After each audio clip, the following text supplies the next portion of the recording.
the tune. I think the tune's brilliant. It's difficult to sing. I watched it in the rugby the other week and I thought, what a great hit. So, basically, before we toast the bridesmaids, could I ask the bridesmaids to come forward because I've got a few presents for them? And could I ask Auntie Anne if you can bring the presents? Firstly, the bridesmaids, if they can come forward, please.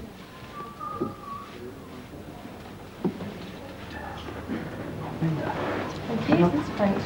Names on them, yeah. Yes, Samantha. Thank you. Louise. Thank you. And Jay. Thank you. And then we've got a few presents for the parents as well. Okay. Wicked pockets. Thank you. Can I help me? You can. Finally, That's right, love. It's just a portrait of me. finally for the two guys. Huh? Thank you very much. Okay. Galaxy. No, right, Mark. It doesn't look quick. This is a portrait of me, love. It's like profile. Oh, and Auntie Liz.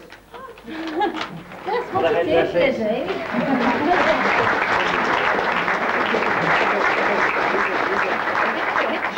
And I would like you to all be upstanding, please, for a toast to the beautiful bridesmaids. To the bridesmaids. The bridesmaids. Take my pen. Thanks, Paul, for asking me to be best man. I think he's a bit of a masochist, actually, because, I mean, how many years have we been brothers? How many things have you done to us? Me, Steve and Anthony? Yeah. And only this morning I was having a shower and somebody came in with a video camera. Yeah. And I was going to go gently on him. 13 years ago, just in case you don't know this, our Paul was actually my best man at our wedding. Well, 13 years in November. And I'd just like to say to Paul and Kathy, if you're as happy as me and Denise have been over the last 13 years, you'll be divorced by Christmas.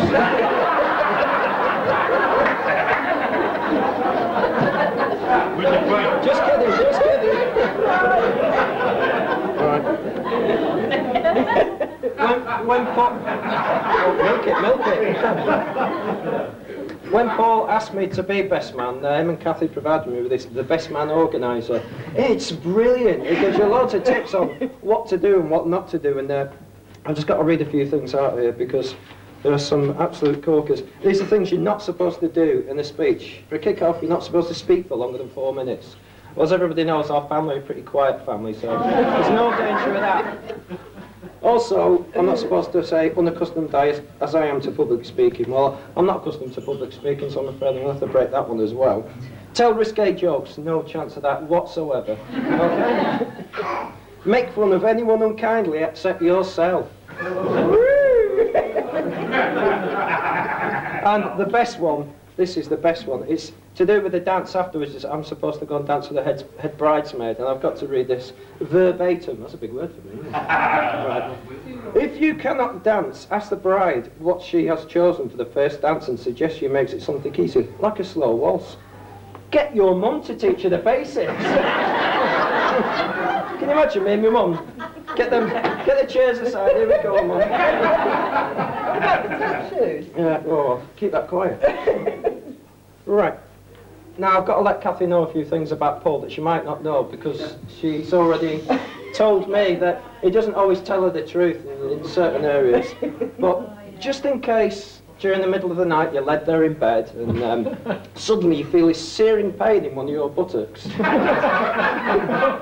It's probably because our Paul's reverted to his childhood act of biting your backside.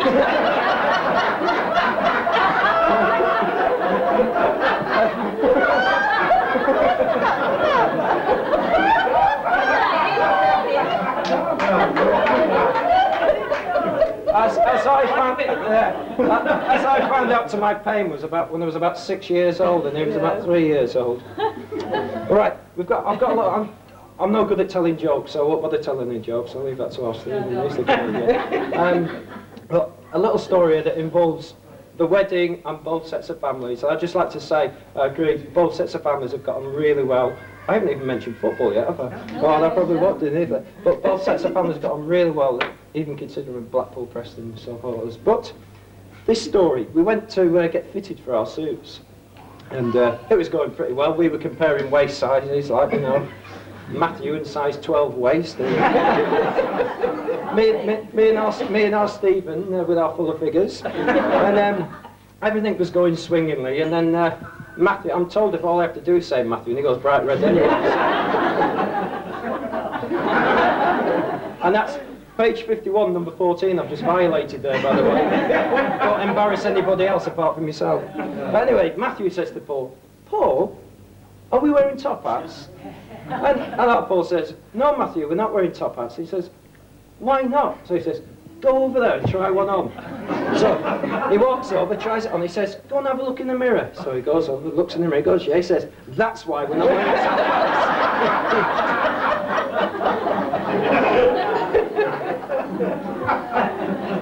Right, there's been Paul and Kathy, when they actually met, that's shrouded in mystery, and there's the Just Good Friends here and everything. But I had my spy was out, and our Paul for quite a while was lodging with Steve and Mandy. How they put up with him, I don't know. And but yes, and the dog misses him as well terribly. That sounds awful, that. Anyway, our Paul was making the phone call, and he thought nobody was in the house. Or he thought our Stephen was asleep upstairs in bed. Our Stephen was upstairs in bed, but he was wide awake, and our Paul's making his phone call. Yes. Making calls to get 2 tickets to go and see Joseph and his amazing Technicolor Dreamcoat. And when he'd got these tickets, our Stephen says, oh, going out tomorrow, you Paul? Yeah. He says, why'd you get 2 tickets? No particular reason. And eventually got it out of him, but they were still going through the Just Good Friends phase there. There were a few other rumours of how Paul and Kathy actually met. There was one rumour, might be a bit of an in-joke, but it probably explains itself. There was a rumour that our Paul actually met Kathy in the post office queue when he was queuing up to pay for his car tax, but I can't believe that, no. He's never got taxed the car in his life. He has now. It's a company car. Yeah, because it's a company car, yeah. Don't pay for car tax. Right. Kathy has had quite a profound effect on Paul as well, apart from him actually taxing his car. Now and again, he phones you up and he says, oh, I'll come round and see you next weekend, so you stock up the cupboards, fill it up and everything, come next weekend. I'm sure something was supposed to happen this weekend. And with Kathy there, 9 times out of 10, they do actually turn up now. Also, yeah, but she's also forced him to do things that he doesn't like doing, like spending money. They went out to buy a Hoover last week. He went to, was it Curry's you went to? Yes. Yeah, I went to Curry's, I've got to get the facts right. Went to Curry's to buy this Hoover, and it cost them £300. Can you believe that? £300 for a Hoover. It came with a free satellite system, Sky Sports. But Kathy would not leave there until she had Sky Sports on. I'll just let her know as well that I have actually ordered your papers for your room in the morning, okay? Right, you've got 2 people, no observers, and as many times as you want.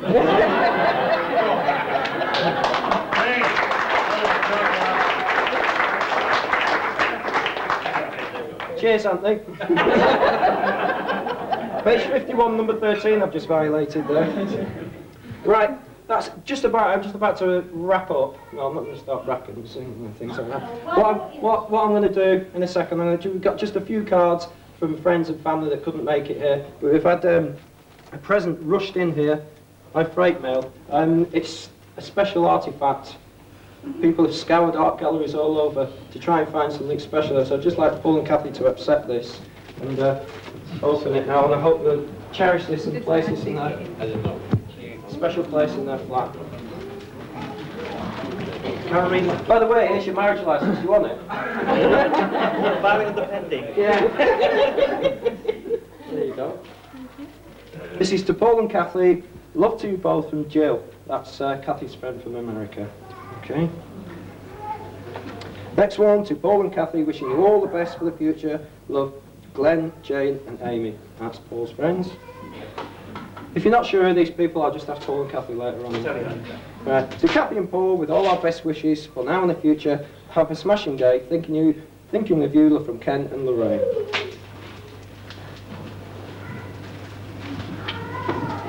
Best wishes for your future happiness. Sorry I couldn't be with you, from Auntie Peggy.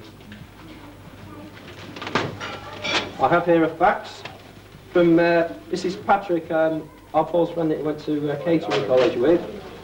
To Paul and Kathy, well, Kathy, all I can say is, you caught the guy who said he couldn't be caught. Well done, have a great day.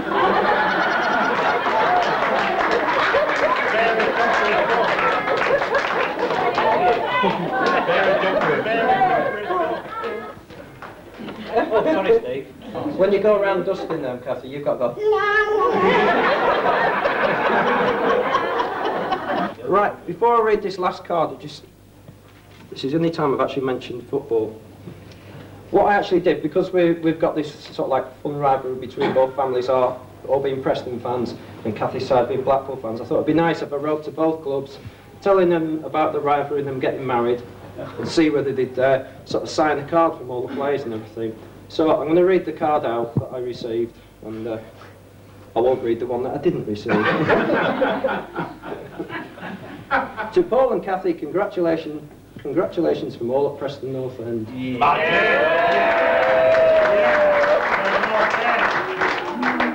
What can I say? I even congratulated Blackpool on their splendid season. Pardon? He's not there. What's that? He's not there, the card. No, I'm afraid not. Don't no. yell at you, mate. Right, finally, speaking of absentees and things like that, I'd just like to finally make a toast to all the friends, family that couldn't be here. So if you'd be upstanding, I'm going to toast absent friends. Absent friends. Yeah, magic. Right, sit down. That's basically it. What we're going to be doing in a minute, we're going to be adjourning over into the cocktail bar over there. The evening function will be in here, so if you just give them half an hour or so to actually move the tables out of the way, tidy up and everything, and then we'll be back in there later on. Okay? Thanks very much.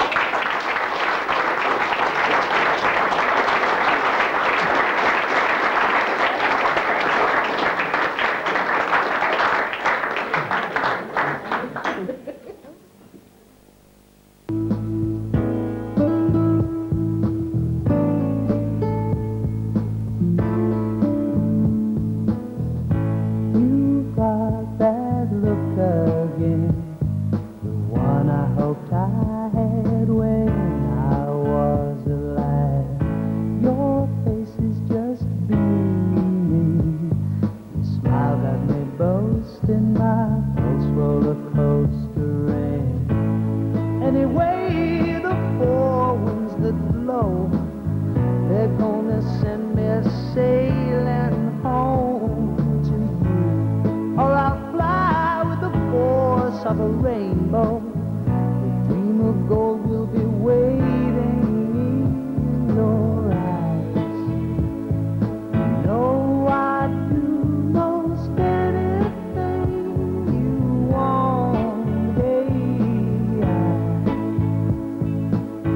I try to give you everything you need. I can see that it gets to you. I don't believe in many things, but in you I do.